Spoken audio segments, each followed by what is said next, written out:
The knock at midnight. The night was cold and quiet. The wind howled through the trees, carrying dust and dead leaves across the dry ground. Inside a small wooden cabin, far away from any city or settlement, a human man sat by the fire. His name was Reed, ex-soldier. Lived alone now. No friends, no enemies, just peace. But tonight, peace was broken. Knock, knock, knock. He froze. No one ever came here. Not at night. Not without warning. And never with such a soft, desperate knock. He picked up the old rifle leaning against the wall and moved toward the door. Step by step, quiet, careful, alert. Knock, knock, knock. Not loud, not urgent. Almost weak. He unlocked the door slowly and opened it just a little. What he saw made his heart pause. A woman stood in the shadows. Not human, not completely. Her skin was soft violet, glowing faintly in the moonlight. Her eyes were big, teal, and full of fear. Behind her stood two small children, both clinging to her long, torn robe. She was barefoot, dirty. Her long, silver hair fell over her shoulders, tangled and wet from the cold mist. Her voice came out soft, like a whisper carried by the wind. "Please. We mean no harm." Reed gripped his rifle tighter. "What are you?" The woman bowed her head. "A mother. That's all." The kids didn't speak, didn't move, just looked at him with eyes too mature for their size. He scanned the area behind her. No ships, no soldiers, just emptiness. "Why here?" he asked. She looked up, her lips trembling. "We heard stories. That humans have hearts." He didn't know whether to laugh or cry at that. "I'm not running a hotel," he muttered. She stepped closer, not too close. Just enough so the firelight inside touched her face. She was beautiful, not just in the alien way. Something about her face, so tired, yet still soft, made him hesitate. "I can clean," she said. "I can cook. My children are quiet. We don't eat much." "And what do you want in return?" he asked, his voice sharp. She swallowed. "If you give us shelter, I can warm your bed." Silence. Even the wind outside seemed to stop for a second. Reed stared at her. That sentence, it wasn't seductive, it was survival. She wasn't flirting. She was offering the only thing she thought had value. Her body. He sighed, lowered his gun. "I don't need your bed, and I don't trust aliens." Her voice broke. "Then let us stay outside just one night. My children are cold." Reed looked at the kids. One of them, the smaller one, had tears in his eyes. The other, slightly older, held his sister's hand, tightly. He stepped back and opened the door wide. "Only one night," he said. She nodded and stepped in. Her feet barely made a sound on the wooden floor. The children followed, silent as shadows. Reed closed the door behind them. She sat by the fire, her hands shaking. She didn't speak, didn't beg, just watched the flames like someone who hadn't seen warmth in years. The kids curled up beside her, already asleep within minutes. They didn't complain, didn't cry, just rested, like they knew it might not last. Reed stood in the corner, rifle still in hand. "What's your name?" he asked. The woman looked at him, eyes soft. "They called me Lyra. Before they took everything." "Who?" She didn't answer. Only whispered, "You'll know. If they find us." Reed stayed quiet. The fire crackled. Outside, the wind picked up again. And inside, in that quiet little cabin in the middle of nowhere, a strange new chapter began. He didn't know it yet. But the moment he opened that door, his life stopped being his own. The deal in the dark, the rain came without warning. Not soft rain, hard slicing drops that slammed against the cabin roof like bullets from the sky. Inside, the fire crackled low. The human, Reed, was still awake, sitting near the window with his rifle across his lap. His eyes flicked to the corner of the room where the alien mother slept with her children, wrapped in the old blanket he had given them. Or at least, he thought she was asleep, but Lyra wasn't. Her eyes were wide open in the dark. She was watching him, not with fear, with something else. After a long silence, she sat up. "Thank you," she whispered. Reed didn't respond, just stared out at the blackness beyond the glass. "You could have left us outside," she said, "like others did before." Reed finally spoke. "I've done worse things than leave people outside." Lyra looked down, her voice trembling. "You've done human things, we all have." Another long silence. She slowly stood and moved toward the fire. The flames lit her features, gentle but weary. She didn't sit too close to him, but close, enough for her voice to reach his ear over the rain. "I want to repay you." "I told you," Reed said without looking at her. "I don't want your bed."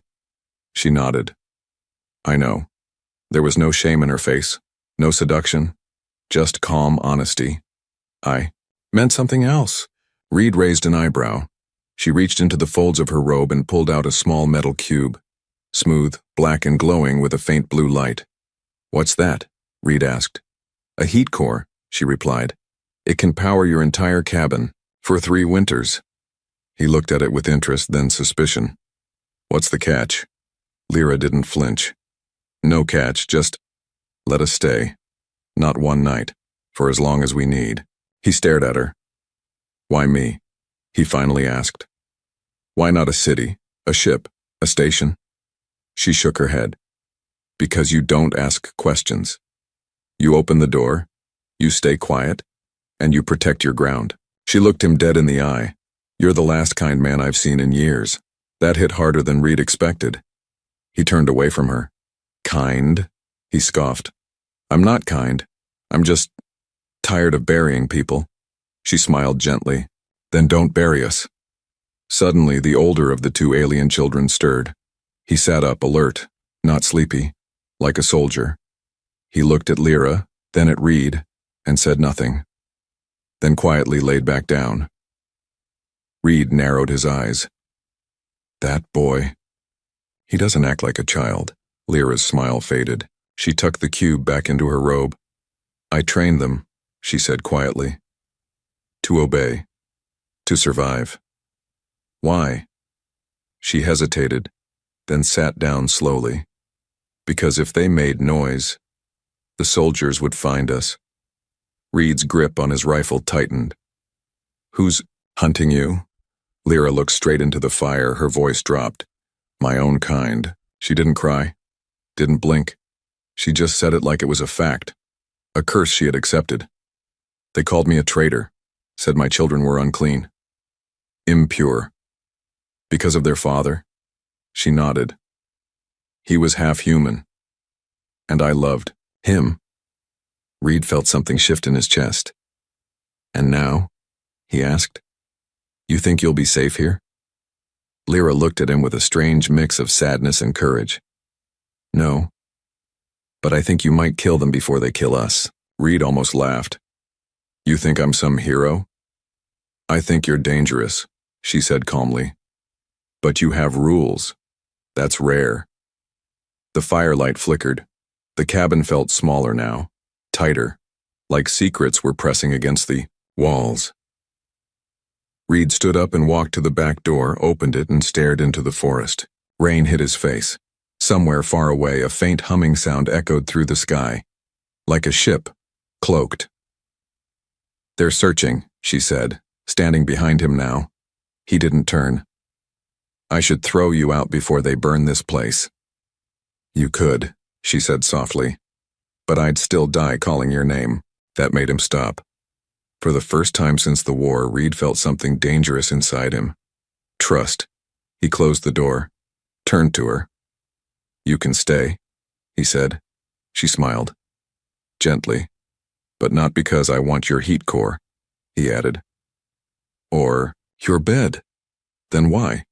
He stared at her with quiet anger. "Because your enemies just became mine." Shadows from her past 3 days passed. Lyra and her children stayed silent, obedient and strangely invisible. Reed barely noticed them move. No noise, no mess.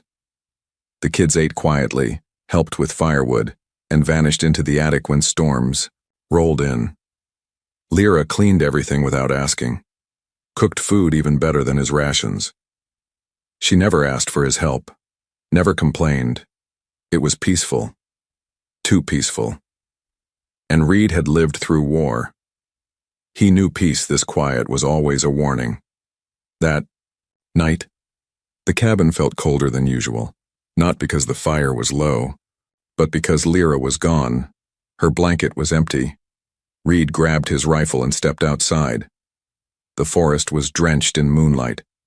No wind, no birds, just silence. Then, he saw her. Lyra stood in the clearing behind the cabin, facing the sky, her arms raised. A soft blue light pulsed from her hands, then vanished. Reed shouted, "What are you doing?" She turned slowly, her face pale. "I had to check," she whispered. "Check what?" He marched forward. "You sent a signal, didn't you?" She flinched. "No, I was listening." He aimed his rifle at her. "Don't lie to me." Lyra didn't cry, didn't beg. Instead, she said something that chilled his blood. "They're coming." Back inside the cabin, she sat down and explained everything. Her voice was low but steady, like a soldier confessing at the end of a long war. "There were experiments," she said. "Our leaders wanted hybrid children, stronger, faster, obedient, but not too independent." She looked at her kids sleeping upstairs. "I was one of the selected breeders, not by choice." Reed sat frozen. The gun was still in his hand, but he hadn't raised it again. "I met a human scientist," she continued. "He was kind, smarter than they wanted him to be. We escaped, fell in love, had the children." Reed's jaw tightened. "They hunted us, killed him. I ran." Her fingers traced invisible lines on the wooden floor. "I stayed quiet for 2 years, changed names, changed planets, but they always found me." She finally looked up. "I thought maybe Earth would be different." "It's not," Reed said. "Earth burns just like the rest." Lyra nodded. "But humans, you burn brighter." He should have thrown her out right there. He should have told her to take her children and vanish, but he didn't. Instead, he stood up and walked to the old metal locker beside the fireplace. Inside were things he had buried long ago. Armor, a pulse scanner, his soldier ID. He placed the scanner on the table, powered it up. The signal was faint, but real. A ship, approaching fast. "They'll be here by dawn," Reed muttered. Lyra said nothing. She walked over, gently placed her hand on his shoulder. "You don't have to die for us," she said. He looked at her with cold fire in his eyes. "I'm already dead," he said. "You just gave me a reason to pretend I'm not." Around 3 a.m., the power cut out. The cabin went dark. The fire sizzled. The scanner blinked red, and a low humming sound filled the sky like a beast slowly waking up. Reed opened the gun safe, took out a long-range blaster, a revolver, 2 grenades. "Stay inside," he told her. "And if they find you, kill the lights and hide. Don't run." Lyra didn't argue, but just before he stepped out, she grabbed his arm. "Promise me something." "What?" "If they take me, protect the children. They were never meant to exist, but they do exist, and they matter." Reed looked into her eyes. They glowed faint blue in the dark. Not like a weapon, not like a machine, like a mother. "I promise," he said, and then he disappeared into the night. Outside, the sky was no longer empty. A sleek black ship hovered above the treetops, silent, no lights, no markings, just the sound, that awful humming. Reed aimed his scope and saw 3 figures drop from the ship, tall, armored, moving like ghosts, alien hunters. They scanned the ground, their helmets buzzed with red light. One of them turned and looked directly toward the cabin. They knew. Reed raised his rifle, then paused. One of the hunters removed their helmet. She looked just like Lyra, only colder, crueler, and her voice echoed across the forest, amplified by a device on her shoulder. Lyra, come out. Your sins are forgiven. We only want the children. Reed's grip tightened on the trigger. But inside the cabin, Lyra stood frozen. She whispered to herself. She found me. My sister found me. Fire in the fields. The wind picked up fast and sharp, as if the land itself knew war had arrived. Reed crouched behind the water tank outside the cabin, his pulse blaster aimed at the tree line. He'd fought in deserts, in skyships, even on moons made of glass. But this night felt different, because this time he wasn't fighting for a nation. He was fighting for a promise. Inside the cabin, Lyra held her children close. Her eyes were locked on the door, but her mind was back in another time, another world. Her sister's voice still echoed in her head. Lyra, your sins are forgiven, just give us the children. Forgiven? No, they wanted to erase her mistake. Her children, her love, her very existence. Outside, Reed saw movement. 3 alien soldiers in black armor slipped through the trees like shadows. One held a torch weapon, designed not to kill, but to burn. He muttered, "Not tonight," and fired, crack! The first shot hit hard, armor cracked, body dropped. The forest exploded in motion. 2 soldiers ducked for cover. The third raised a signal flare. Phoom! A red ball of light shot into the sky, burning bright like a second moon. The hunt had truly begun. Lyra opened the trapdoor to the basement and guided her children down. Stay here, she whispered. No matter what you hear, you don't come up. The younger one, Mira, held her mother's hand tightly. Will he protect us? Lyra paused, then kissed her daughter's forehead. He already is. She shut the trapdoor and stood, breathing heavily. Her hands glowed faintly again. Power, buried deep inside her since birth. Power she swore she'd never use again. But tonight the past wasn't asking for permission. It was knocking with fire. Reed was out of breath, bleeding from a graze to his side. He crawled behind the woodpile near the barn as heat waves rose from the field. They'd set it on fire. The wheat Reed had planted for months, gone in seconds. Smoke filled the air. Orange flames climbed the night sky, and through the fire, she walked. Not Lyra. Her sister. Tall, regal, armored like a dark queen. She walked through fire like it was fog, unbothered, elegant. She stopped 10 feet from Reed, who now stood with his gun raised. Human, she said calmly. You don't understand. She's broken. Her children are dangerous. Reed narrowed his eyes. So is a mother protecting her kids. She lied to you. She always lies. Maybe, Reed said, but at least she bleeds. The alien queen smiled coldly. And so will you. The fight was short, but brutal. Reed fired. She dodged. She struck with a wave of psychic force. He flew backward, hit the side of the barn hard.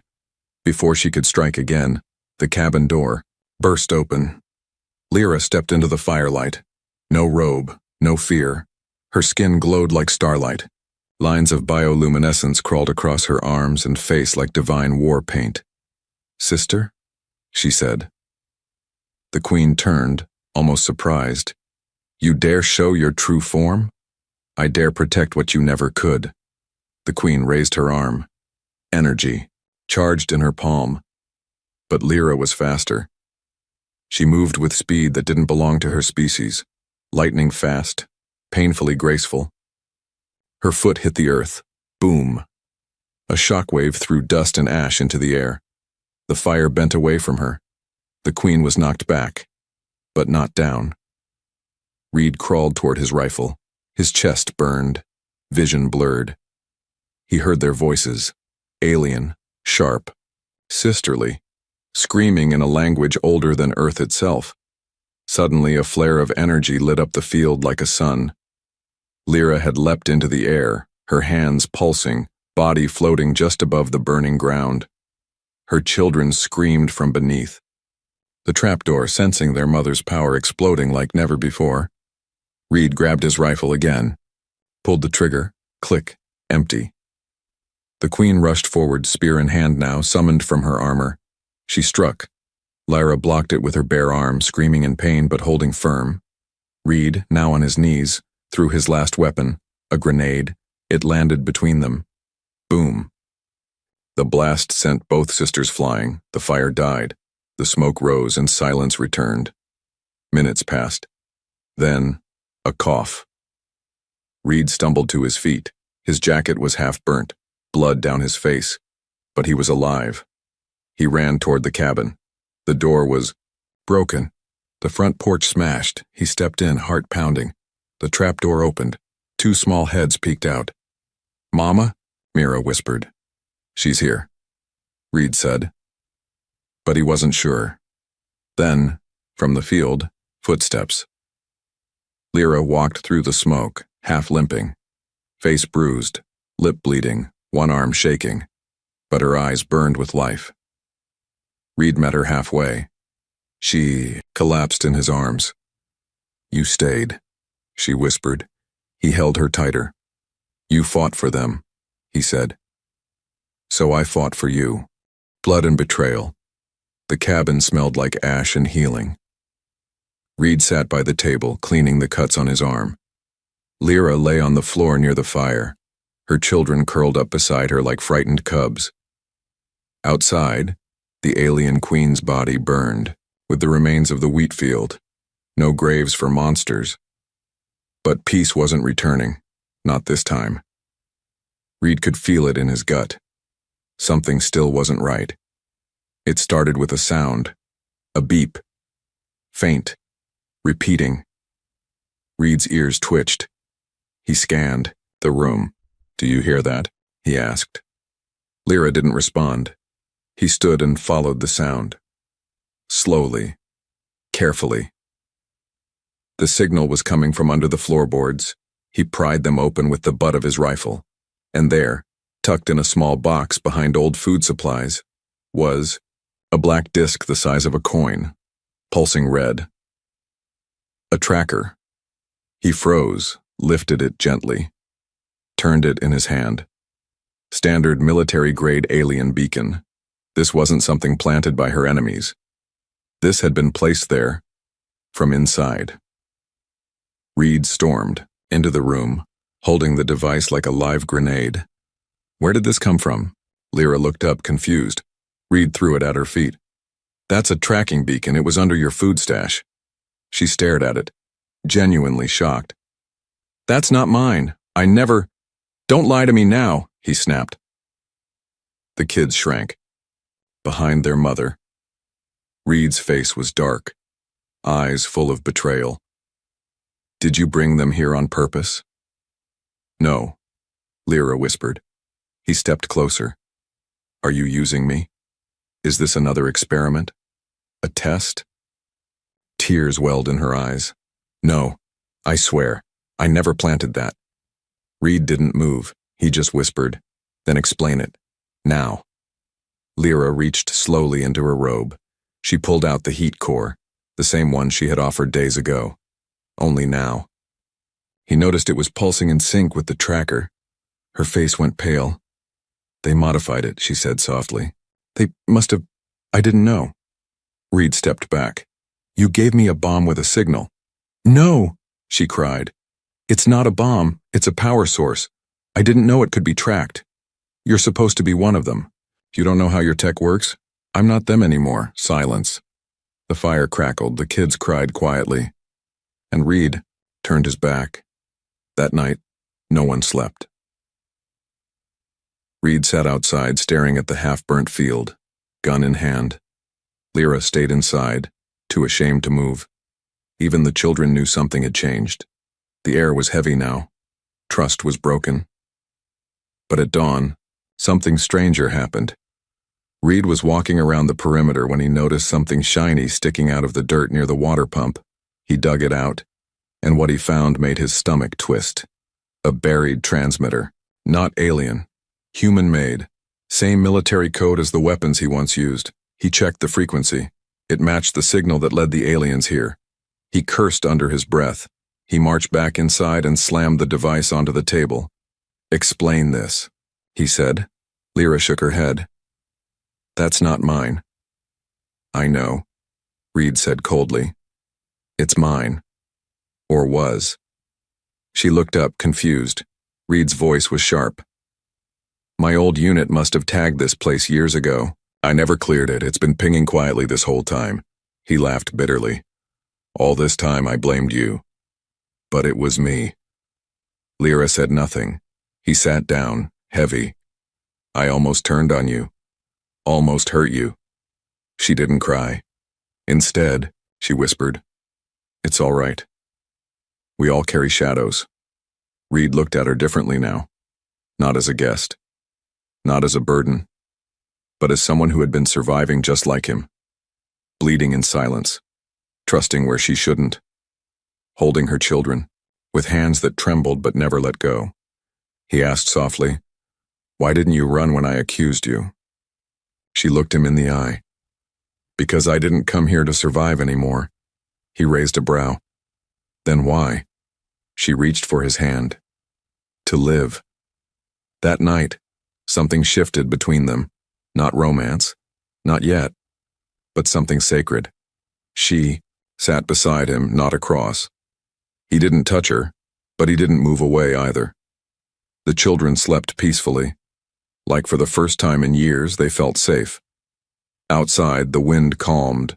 Inside, the fire burned slow, and in the ashes of betrayal, something new was born. Belief. The Queen's command it began with the skies turning gold. Not sunrise, not clouds. A broadcast, every screen, every satellite, every communication line on Earth, hijacked. Old phones flickered to life. Broken radios sparked. Even off-grid tech screamed with static. Then silence. Then her voice. Smooth. Cold. Royal. To the humans sheltering our lost creation, you have something that belongs to us. In the cabin, Reed and Lyra stood frozen. The children pressed close to their mother, trembling. Reed looked at the dusty screen of his old military tablet. It hadn't worked in 5 years. Now it glowed. Alive again. And on it, a face. The alien queen. Not Lyra's sister. The one Reed had buried under ash. No, this one was older, wiser, worse. Her skin was pearl white, eyes glowing gold like suns behind glass. Her voice was not a message, it was a command. "Lyra, daughter of House Velthar, you have violated our genetic treaties. You have defiled the sovereign bloodline. You will return the hybrids. Or we will cleanse the sector. You have 3 rotations." The screen cracked and died. Silence. Reed stood, still gripping his rifle, though it felt useless now. Lyra slowly sat down, her legs shaking. Reed's voice was low. "They're not bluffing, are they?" "No," she whispered. That wasn't a warning. He looked at her. "What is cleansing the sector?" She met his eyes. Burning cities. Sterilizing soil. Turning land into glass. Reed cursed under his breath. Lyra picked up her daughter and hugged her tightly. The children didn't speak, but their breathing was shallow, their eyes wide. "They found me," she said. "They always do." Reed paced the room. "They know the kids exist," he muttered. "But how?" Lyra shook her head. "They scan DNA signatures from light years away. My blood is theirs. No matter where I run, I still glow to them." Reed stopped. "No," he said. He turned to her with new determination. "You don't glow to them anymore. You glow to me." Later that night, the stars above the cabin blinked unnaturally. Ships. Hundreds. Silent. Watching. Like predators circling a wounded prey, but none attacked. Not yet. Reed studied the hills with binoculars.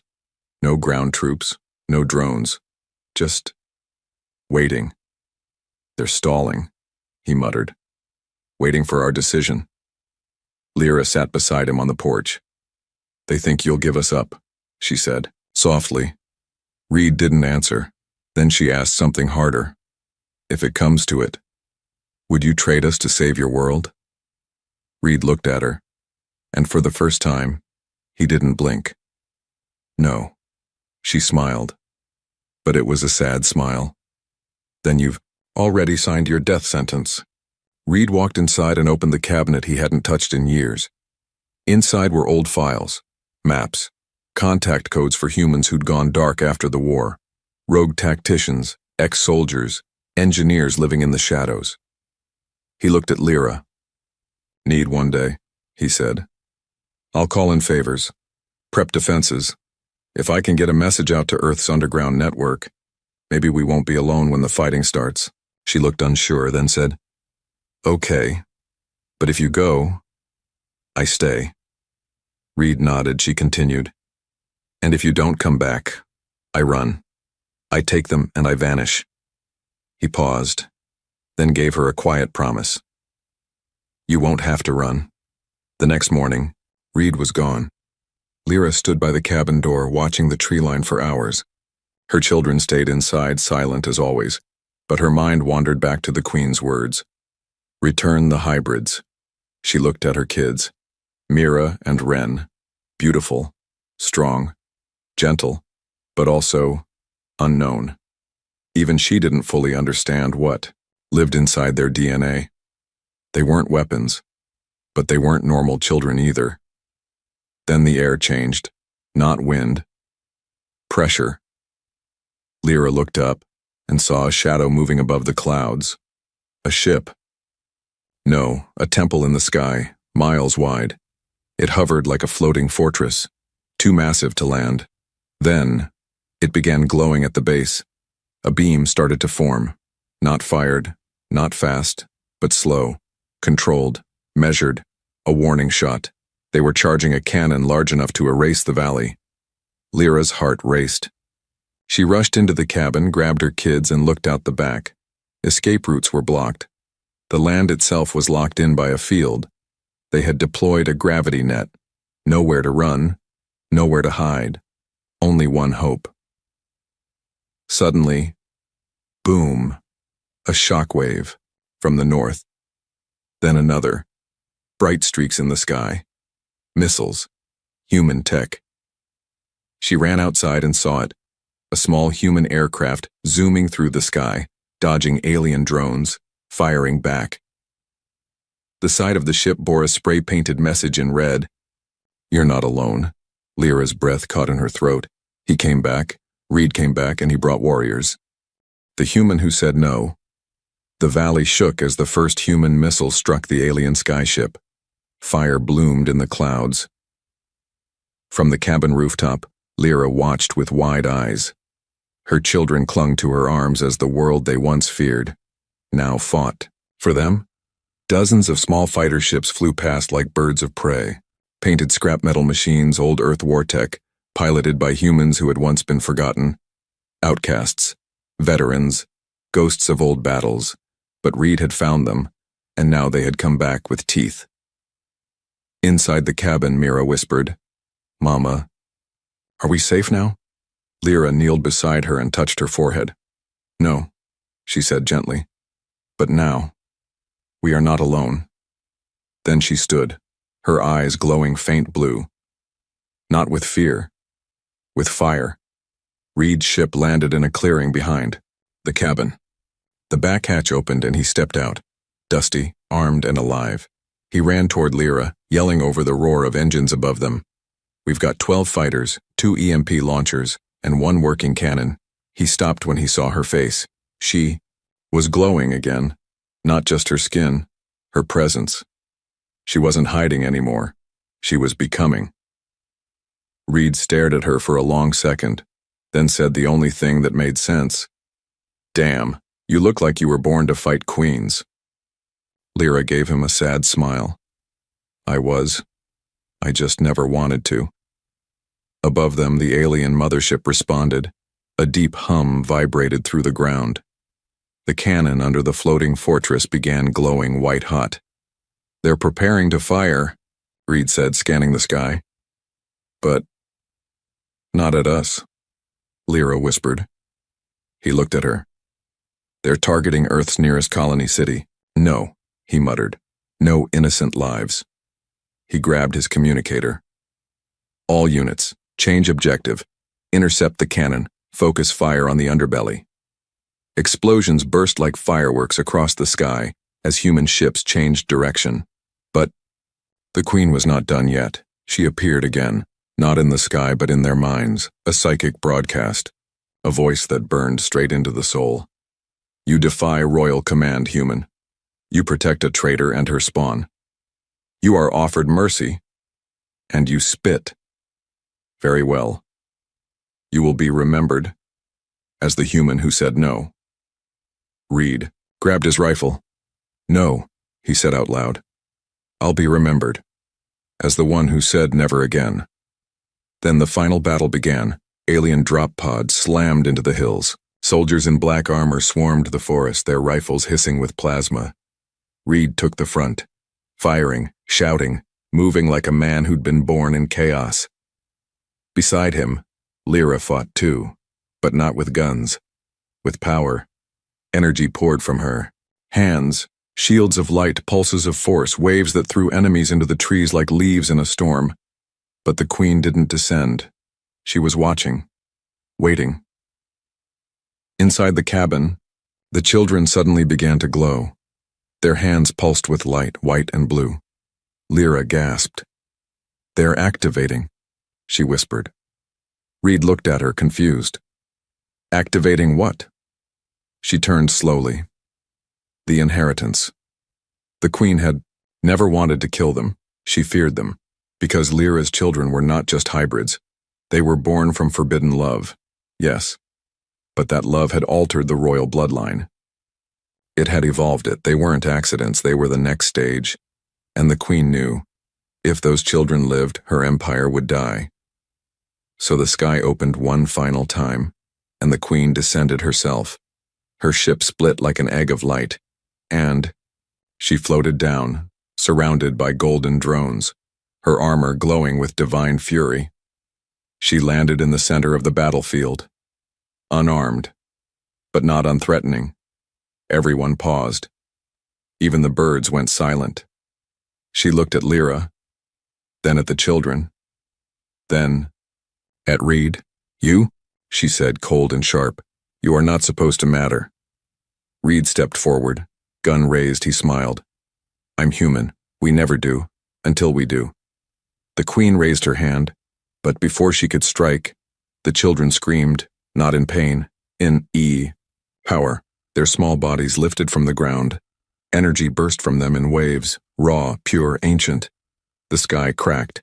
The trees bowed. Even the Queen stumbled. Mira and Ren floated between their mother and the Queen, eyes glowing with starlight, voices echoing with a power no one had taught them. "You are not our future. You are our past. And we are done obeying you." The Queen stepped back, terrified, for the first time in her life. She raised a command to her drones. But they melted, their circuits fried, her own armor dimmed. The children lowered themselves gently, their glow fading. They turned and ran back into their mother's arms, and the Queen disappeared in silence. No ship fired again. No drones returned. The skies cleared, and the war ended.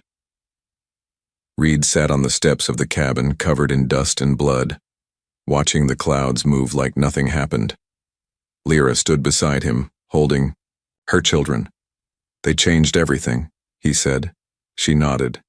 "They were never meant to survive, and yet they did." Reed turned to her. "So what now?" She looked down at her kids, then up at him. "We build," she said. He raised a brow. "A home? No," she smiled. "A future."